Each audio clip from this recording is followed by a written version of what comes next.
How you doing, Dan? There you going, mate? You all right? Yeah, sorry about the delay, mate. I don't apologise. That's all right. Not a problem. How you been? I'm okay. Thank you for asking, mate. Not a lot's gone on in my personal life since we last had a Zoom call. How are you keeping? You okay? I'm all right, except you're always round your mum's for a bit of Sunday roast. Yeah, yeah. Well, we're actually going out to a pub to have it today. My dad's giving my mum the day off. Go on, lad. Yeah, no, but yeah, get a quick half hour in. Yeah. Talk about the cesspit that is boxing. Yeah. What do you think about boxing at the moment, Dan? Especially Allen Fisher 2 rematch. Um, I almost lost interest with it somewhat because of how long it was taking to announce the fight. Um, Obviously now that it's happening and I believe Dave's getting some good money for it, which is good. Um, yeah, I don't believe in terms of how the fight's going to play out, it's going to be similar to the first because I think Johnny Fisher kind of expected him to just go out there and Dave Allen to sort of mount no resistance at all. And when he realised he wasn't just going to fall over like the other people he'd been in with. Um, it almost like he didn't have a plan B. I think he's going to have to box him this time because I don't think Dave's phased by what Johnny Fisher's going to throw at him. Um, there is obviously a lot of interest in the fight. Now that it's been confirmed, I'd say I'm engaged with it again. I do want to see it, and I hope Dave gets the win, to be honest. But it'll be dependent on how much effort he puts in between now and the fight date. Um, yeah, I hope he does it because I think it'd be a nice fight for him to win. As to where it leaves him thereafter, should he come through it, it's the domestic picture is. I don't know what he would then go on to do next, but at least he's getting. I think I've heard he's getting some decent money for the rematch, which is good. Oh, that's good, isn't it? Who do you think will win? Personally, mate, I think if Johnny Fisher tries to do the same thing again, I can only see Dave Allen winning. But it's entirely dependent on how much training he's going to put in, Russ. I think. Um, I would have to say the fight in Saudi. It was I've not seen Dave. I don't think Dave was super fit, but it was fit enough to see him in a lot of fights that he'd been in previous to that. He seemed to, he had a bit more punch output, but I feel like there was still more to give as well. Just, it's easy for me to say when I'm sat on a chair watching it at home, but I think like, there still looks like there's more that could be done there. And I think he could have got him out of there if he just had like maybe a bit, like 5-10% more in the custodian. Um, and as I say, it seemed like that a lot of the punches Johnny Fisher was throwing just bounced off him really. Like he wasn't phased. So I don't know. I suspect or should I say, I expect Johnny Fisher will probably try and box and move this time. It, I can't imagine him wanting to try and sort of engage with him directly like he did last time because the resultant effect was he ended up getting dropped himself. So that's how I see it playing out personally. What about you? I think Rhino flattens him, me. Yeah. I think he flattens him. Yeah, I think he's a big stiff Fisher. I don't rate him. I think he's a big dummy. Uh, Mm, that's just my opinion.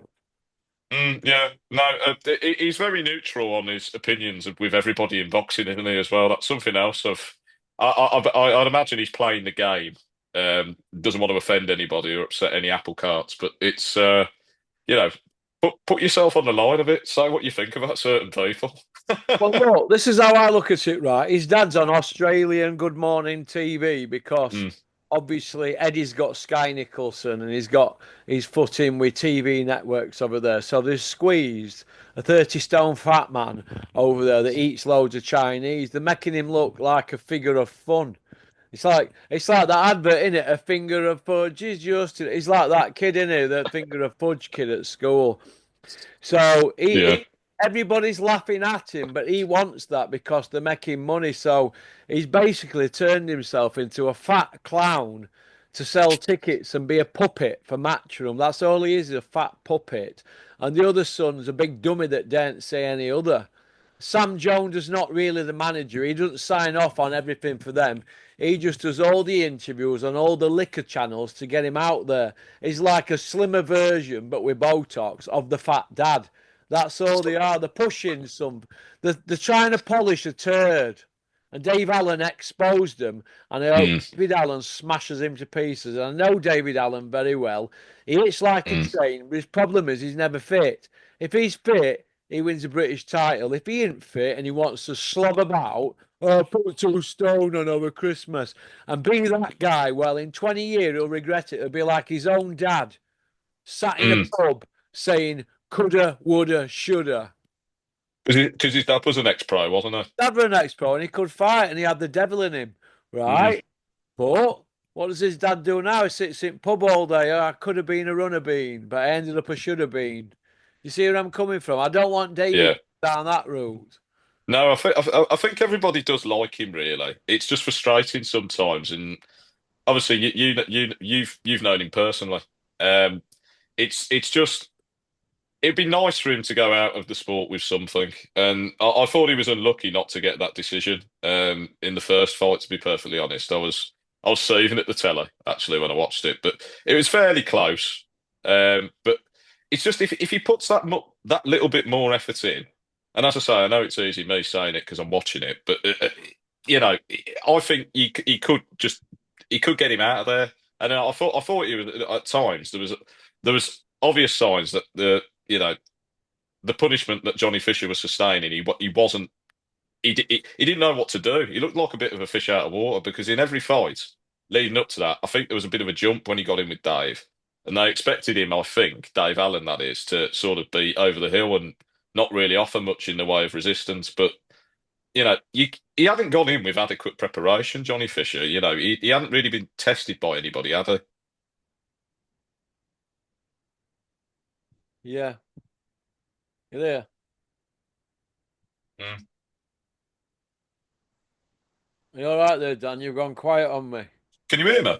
Yeah, I can hear you. Of course I can, mate. I'm listening to you. Oh, Yeah, sorry, mate. Yeah, no, sorry. For some letting you. reason, I I'm think. letting you go on. I'm letting you do a James on me. Go on, mate. You just Oh, get it okay. out. Your chest, you know. But in If full I flow, say yeah. anything now, I'm butting in, so I let people go on. Have the floor. You have the floor. Go Oh, on. thanks, mate. Yeah, no, sorry. I've wondered whether or not you wanted to jump in yourself. No, that's Oh, fine. go But on. yeah, no. In terms of how I see the fight playing out, though, I can't envision they're gonna, Mark Tibbs is gonna sort of enact the same tactics.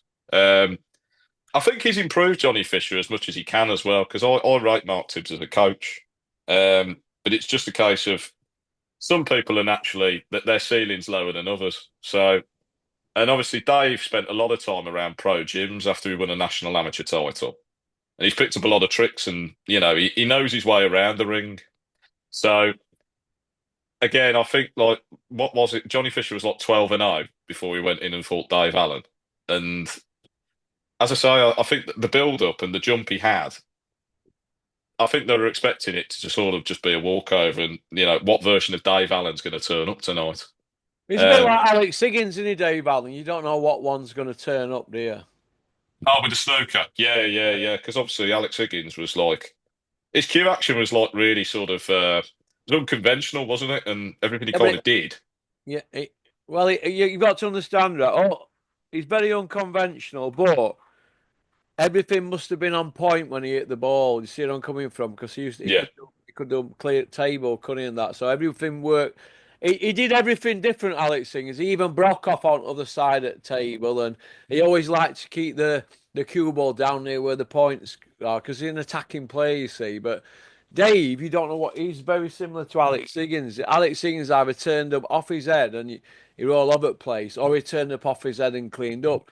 With David, you don't know what you're going to get. He's like a box of chocolates, isn't he? Now, he were on point that night. They had 5 rounds each, and he had a 10-out round. Very simple fight to score. A fight of two halves. Well, they get it to ticket seller, didn't they?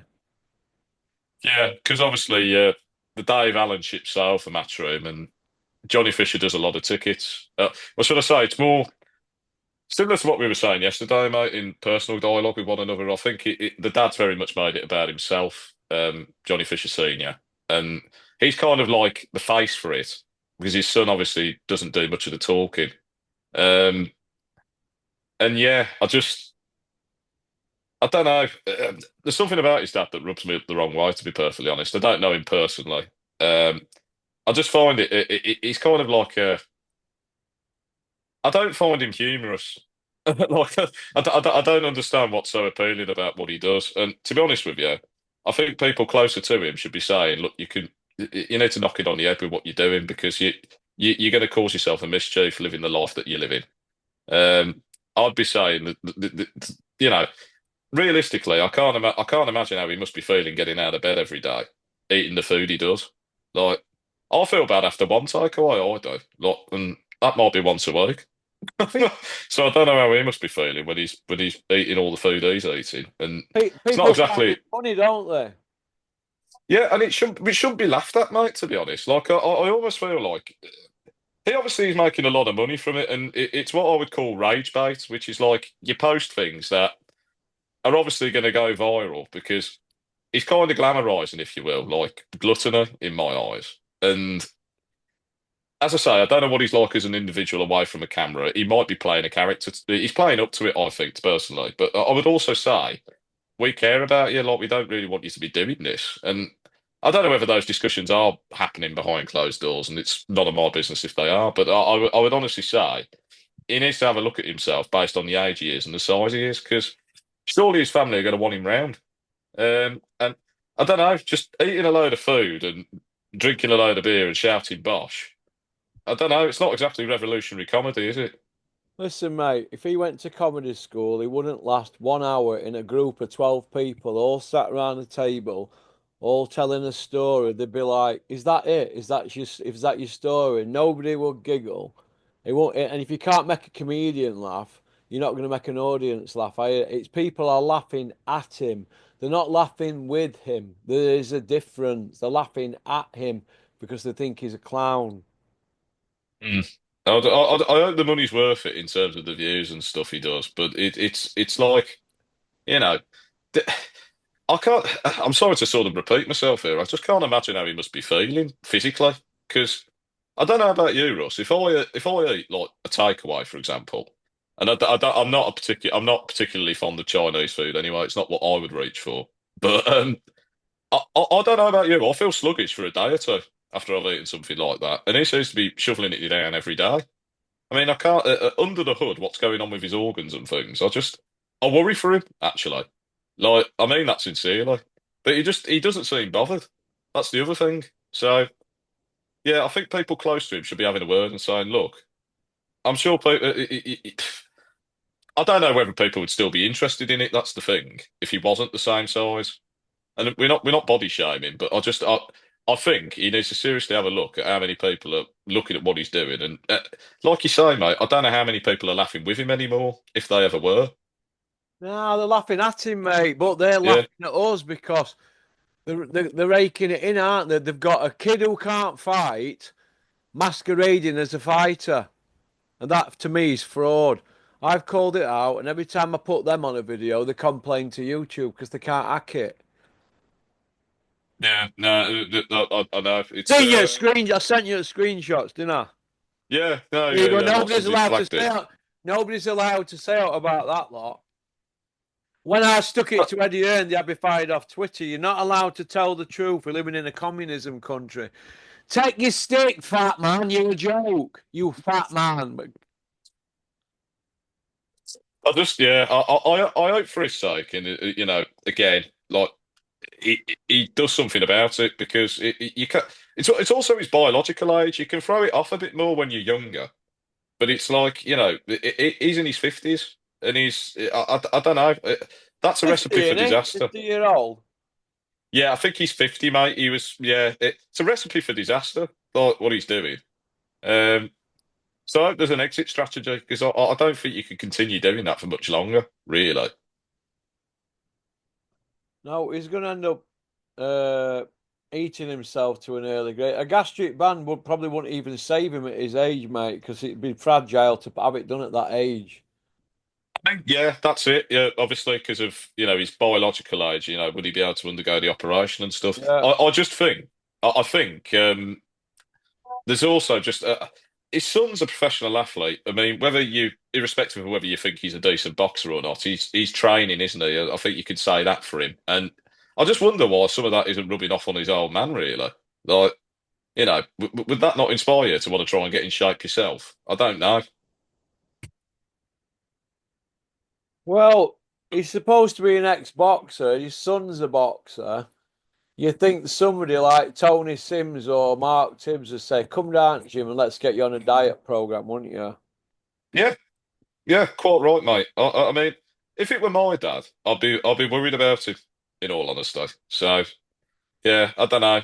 So it's going to end in tears if they carry on doing what they're doing. And I just hope the money's worth it. But I think money is something that doesn't last, and it's just one of those things where you know, what are you prioritising at this point? Being a bit of a viral sensation and having people thinking you're funny, and I think he gives stick back to people who, dependent on how they word things to him, it's like he gets offended when people call it out, which I find unusual because, like I say, I think he's glamorising being morbidly obese. That's just my opinion. I don't really think that and that's an example you should be setting anybody to want to be, eating the way he does and living life the way he does. I suppose it's live and let live at the same time. But when you're in the public eye as much as he is, I think people will look at that. And also, whilst they're more than likely just laughing at him, those that do find it funny, there may be people who think that there could be some, people who kind of look at that and think, well, maybe I should do the same thing. I'm being serious. Like, you know, and as I say, I just hope that like people around him are gonna sort of have have the conversations necessary because, I don't think anyone wants him dead, do they? I don't want him dead. Nobody wants him dead, mate, but the guy's eating himself to an early grave, so fuck him. Yes. Yes. Anyway, should we move on to Eubank and Ben because they'll be complaining about this, won't you, fatty? Yeah, sorry, mate, if I've landed you in lumber there. I No, you kind haven't, of, mate. You aren't landed me in lumber. I'm not really bothered about them shit houses. They don't mean no. yeah, They're just taking piss out boxing and turning it into a shit show. yeah, So, yeah. But Eubank Ben, yeah. Far away was. I mean, I guess. Well, yeah. I mean, I suppose everyone's been vaguely interested in what the press tour is. I've seen bits and pieces of it. An egg gate. I think me and you spoke about that again off Zoom, where at the time it happened, I can't see how Eubanks managed to get eggs in his jacket um, with all that security and not be checked before he's gone in. So I think it was scripted. I think it was still very funny. I found it funny, to be honest. But it's got everybody talking about it, and I would imagine that was the whole. There was a whole point, and I'd find it very difficult to believe that that wasn't orchestrated on some level. They must have known about it, and as I say, I found it humorous, and I think all the verbal exchanges that they're having on this press tour that they're doing, for lack of a better term, Eubank seems to be tying him in knots verbally. Um, I don't know what you think about that. I mean, I personally think that the mind games, the elements with you, the edges with Eubank currently. well, Eubank to me is bigger man, but I don't think Piers Morgan really put it on him, did he? Really? It was all more of a loving, wasn't it? When he It was had a str Conor Ben on rack, he didn't go for him, did he? He started going on about, well, people cheat in tennis. I mean, what the fuck's tennis compared to boxing? exactly right, mate. I mean, that is. I mean, I don't agree with performance enhancing drugs in any kind of sport, but particularly combat sports where you're getting punched in the head and somebody could die. We've seen it recently. John Cooney died, and there's always deaths in boxing every year normally, or people can be maimed, and it's just like when you're doing things like that, whether he willingly or unwillingly knew what he was taking, they've tried to muddy the waters as best they can, and you might say he's been cleared, but at the end of the day, we don't really know anything about it. And it's like, it's just people say it's one man's word who has been subject of the investigation not really giving much else away. And I feel the way that the whole thing's been managed, they've tried to do as much as they can, all the parties involved when this first came to light, to sort of make sure people don't fully find out or ask the questions necessary to kind of unearth the actual truth. They've tried to sort of make it as difficult as possible. Um, and I think the way Matchroom operate, they'll have obviously they run it like a spreadsheet, don't they? They see how much they put into a fighter, and I'd imagine they've probably assisted. I don't know this evidentially, but I would imagine because he's a matchroom fighter, they've helped with some of this legal reimbursement he's needed to sort of, prove himself as to what went on. But they're gonna the Eubank fight is obviously a lot of that is going to be to recoup some of those losses on those investigations they provided some legal support with, presumably. So I don't know. We haven't seen any evidence to suggest that that's the case. Is he even licensed by the British Boxing Board of Control yet?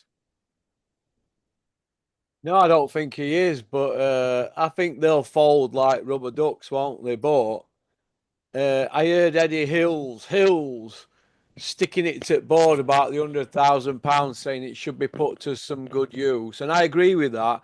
And I think Mm. some good use for that would be they've give Denzel Brown his belt back after 30 years of waiting because he won area belt. Why don't and heavyweight Denzel Brown? Why don't they? Or what it like heavyweight? I think it was heavyweight. Why don't they give Gary Sykes put that money to Gary Sykes's belt and give him it? Because it's mainly over the expense of the cost for the belt. Because Gary Sykes won that British title outright, and I want everybody to remember Gary Sykes's name and terrorise Roberto Smith of the board on his Twitter. Put some of that £100,000 to Gary Sykes's belt that he's due, that he won outright. That's Yeah, he did. instead of that 100. And Julian McGowan's got all the proof and all the correspondence, but they're just blanking him. Do something with that 100 grand and give Gary Sykes his belt because Gary Sykes is in a bad way. Let me tell you. All right, in a bad way. Mm. People talk Is it, about is it? one. Oh, sorry, mate. I didn't mean to cut you No, off I there. was about to say people talk about boxers in need and all this. A lot of these boxers in need have had hundreds of thousands of pounds. What about them that never had anything and spilt their guts? What about Gary Sykes's belt in need? He won a British title outright, and they won't give him his belt because it costs that money. So let's have something sorted for Gary Sykes's belt out that 100 grand. A lot of people do good in boxing. My friend Gary from Welcome Estates has put thousands and thousands of pounds into boxing, but the board have just got an 100 grand touch there. Give out Gary Sykes his belt. So instead of keeping that money for yourselves while you're sat in a suite in Saudi with your mates having a meeting at Turkey's expense, all deciding you're going to find Eubank 100 grand. Sour shit. And Eddie Hills is sticking it to him, saying, yeah, the board are having all this commission off at Saudi shows and all that. Eddie, you weren't saying no when they were your shows. You know what I mean? Yeah, it's whatever suits the agenda at the time, isn't it, Russ, mate? I just think. I mean, Gary Sykes wasn't his last defence against Johansson. Uh, yeah, I'm not sure, you know. The guy, yeah, the guy he fought, hang on a minute, let me get it up. I'll get it up. I think it was Johansson, mate. I can't remember exactly, but it was actually. You telling me Carl Johansson isn't a credible guy? The other guy pulled out, so they put That Johansson in. I mean, you telling me he want a good defence for a British title? Come on. that's the point I was making because at domestic level, he was knocking everybody And why out. would the Like it, belt on the line if they're saying it's not credible? The belt was still on the fucking line, wasn't it? and I'm pretty sure he was in the British They title carried rankings the at that belt time. into the fucking ring. Yeah, yeah. So it's a load of nonsense. I don't know why they've persecuted him the way they have, to be honest. It doesn't make much sense at all. Because I think he was originally supposed to be defending it against somebody else in that fight. But Johansson was actually probably a more dangerous opponent. I can't remember the other guy that he was actually supposed to be fighting against. But why can't you count that? And like you say, the title was on the line, so it's a defence, isn't it? You Yeah. know, It's a joke, isn't it? But getting back to Eubank Ben, Frankie Gavin's come out, Annie. Have you seen that video I sent you? Uh, yeah, he's hang on a minute. Frankie Gavin's come out and he's stuck. Oh, it's off Pete G. Blatant drug cheat. Frankie Gavin's coming out saying, and that's correct. I've just sent you it now. Uh, yeah, it's blatant because What Ben took is it's a masking agent to hide the performance enhancing drugs that's in your system, or what he hiding something else. Whatever he's took that to hide it, right? On advice from whoever. I mean, there's pictures of him and Doctor Husband, but we're not saying he gave him advice. With no proof on that. It's Yeah. a masking agent that's been in his system twice to hide something.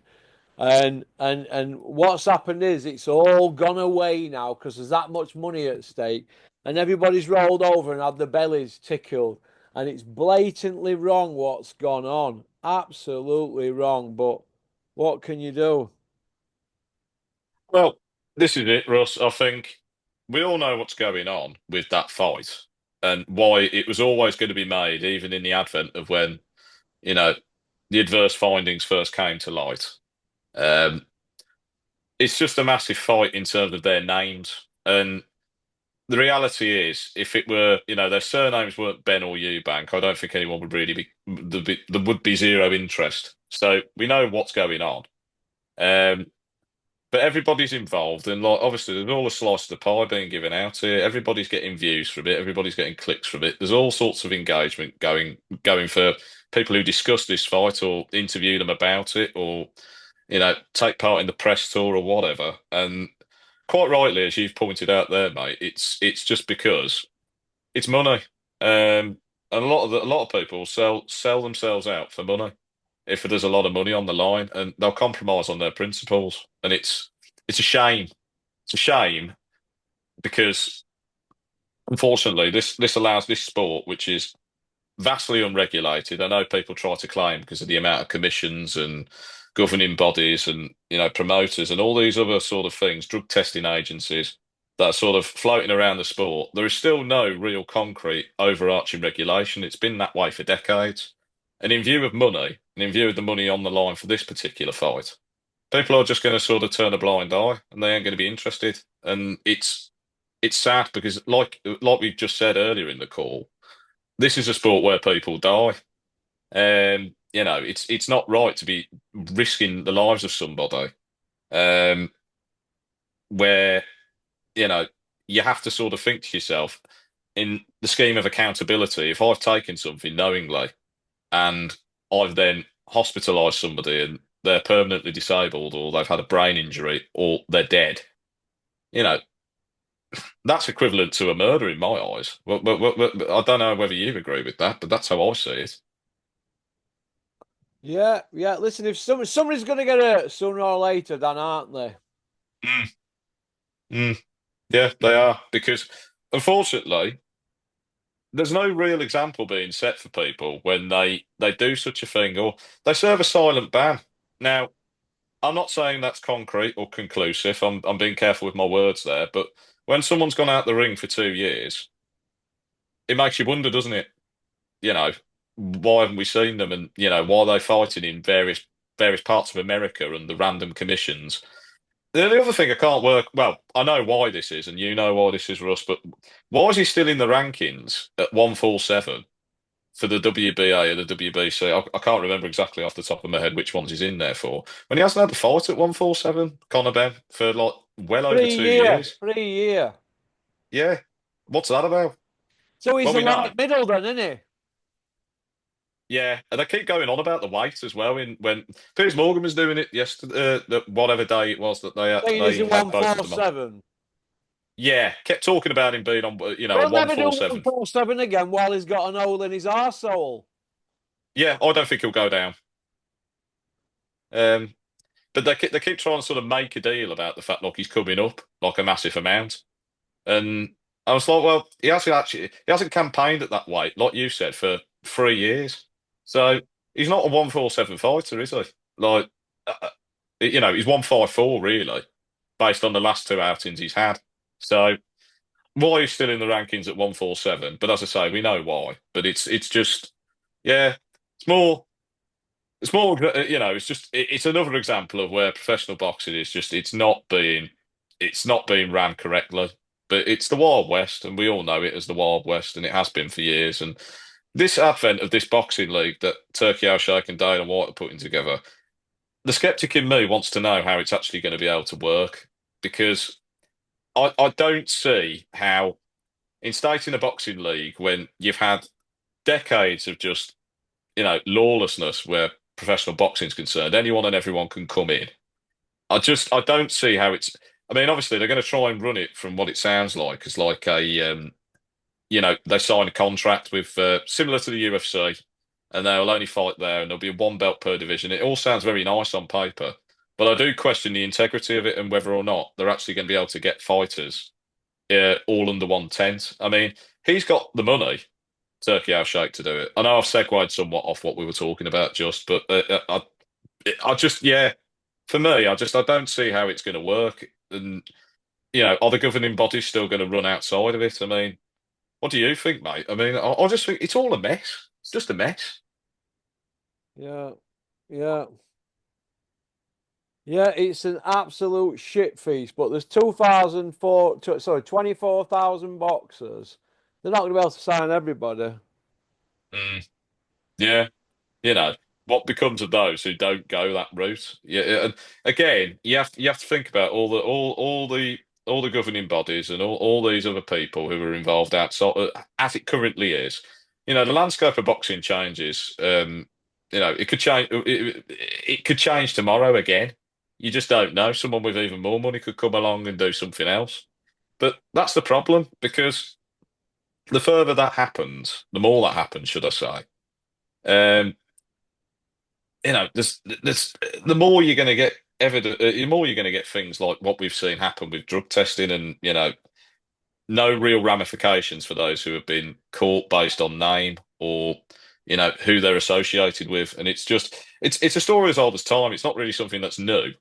It's been happening for years and years and years, but I think we're more sort of sitting up and taking notice again because of another proposed change in terms of like what's going on in Saudi and a boxing league, and it makes you sort of certainly in my case, I can't generalize, but it's made me sort of sit up and take notice as to what's been happening with boxing previous to this and how it's now going to be affected. I mean, Eddie Hearn and Frank Warren on IFL and Boxing Social and all those other channels, in recent interviews, they all seem a bit sheepish to me, because obviously I think the balance is being disrupted, and I do wonder as well where it's going to leave small hall shows in this country. I mean, it's pretty much. I reckon that's pretty much going to die out completely.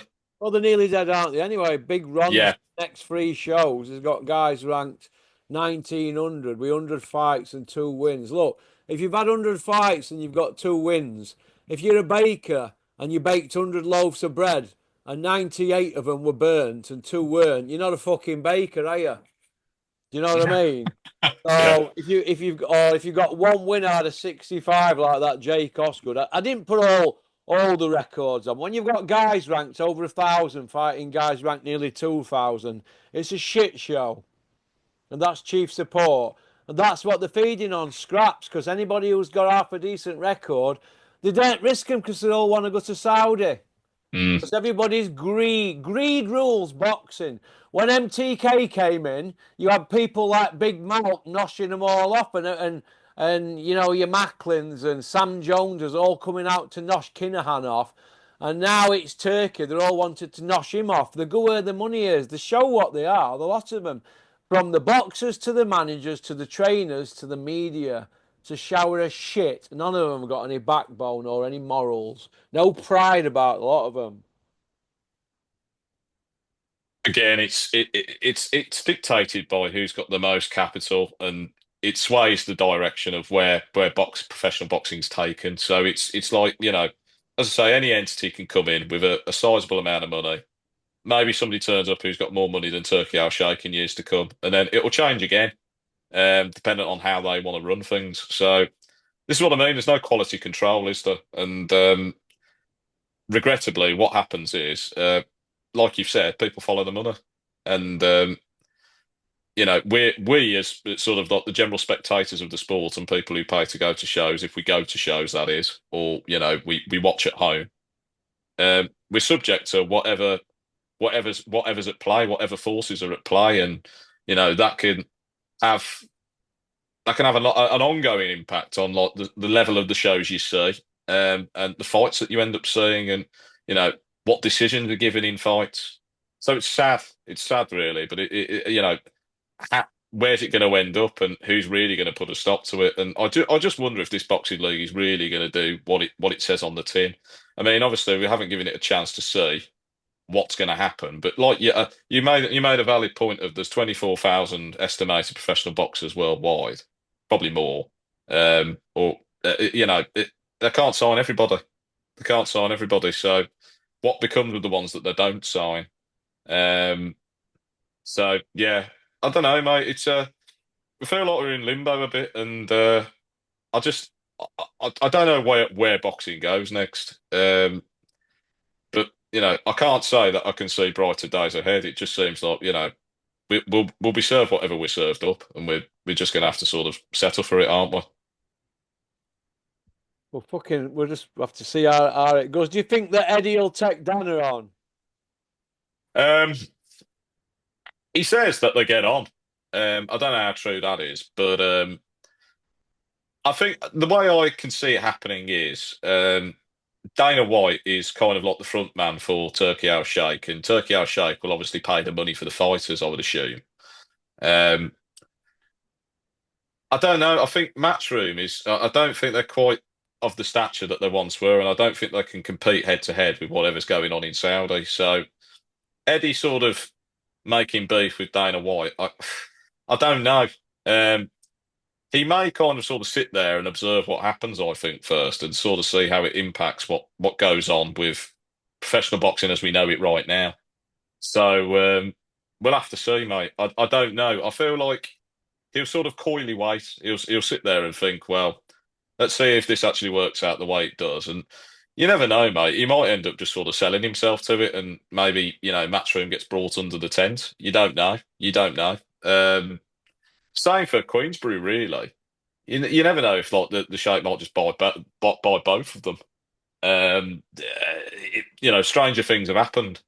Um, and then they kind of become agents or additional Frank and Eddie, that is, they might just become other elements to whatever that boxing league is.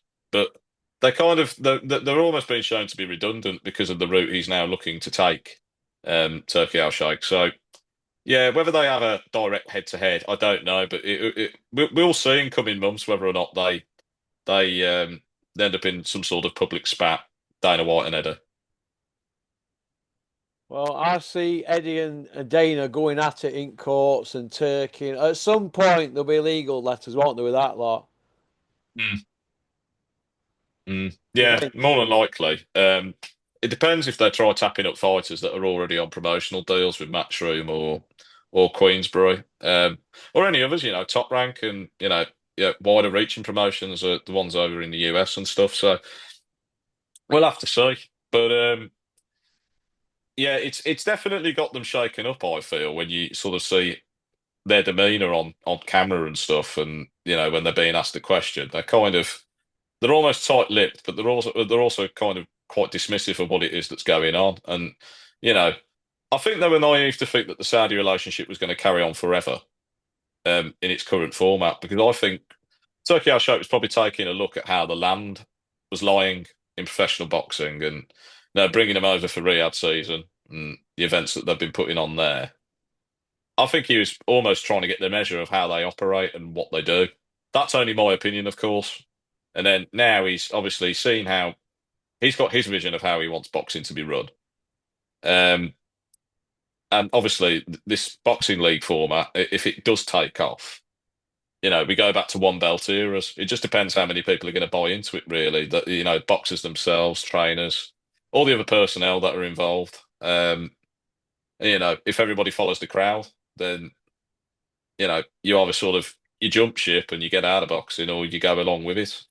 So, but it could end up in legal mither for between them all, because Yeah. if it goes after fighters that you know maybe are coming to the end of their matchroom deal or something like that. I'm not saying that will happen, but that could pose all sorts of problems. But the amount of money that Turkey Al Sheikh's had, I think he would win any court case, wouldn't he? Really? Yeah. Well, we're out of time, Dan. But listen, he'd take anybody on, and nobody will take him on. Mm. Well, listen, you take care. Thanks for coming on. Have a great lunch. Same to you, mate. Have a fantastic Sunday. I hope you and your family are well. And thanks for having us on again. Cheers, Dan. Take care, mate. Take care, mate. Bye Bye. bye. See ya. Thanks for liking and subscribing and leaving a comment. That was Dan from Solihull, Women